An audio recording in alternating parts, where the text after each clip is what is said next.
اللہ تعالیٰ نے جو بھی فرض ہمارے اوپر لاگو کیا ہے اس کا مقصد صرف یہ نہیں ہوتا کہ ہمیں تکلیف دینا، نہیں، اس میں اندر بہت ہی زیادہ حکمت ہوتی ہے جس کو آپ اور ہم سمجھ نہیں سکتے ہیں۔ اور انشاءاللہ تعالی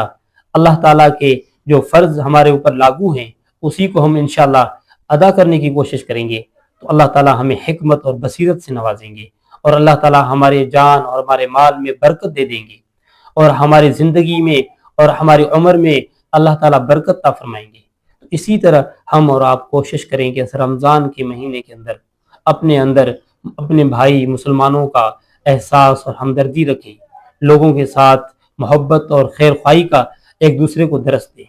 اور اپنے اندر خاص کر کے یہ احساس پیدا کریں کہ یہ رمضان کا مہینہ یہ برکت کا مہینہ ہے، مہینہ مغفرتوں کا مہینہ ہے، یہ مہینہ لوگوں کے ساتھ ہمدردی اور خیر خواہی سکھاتا ہے۔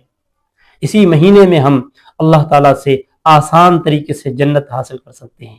اگر ہم کوشش کریں رات کو نماز پڑھنے کی، نوافل پڑھنے کی، تو انشاءاللہ تعالیٰ اللہ تعالیٰ ہمارے لیے جنت کو آسان کر دیں گے۔ قرآن مجید کی تلاوت کرنے کی کوشش کریں، تلاوت کرنے سے اللہ تعالیٰ ہمارے اندر ایک نورانیت پیدا فرمائے۔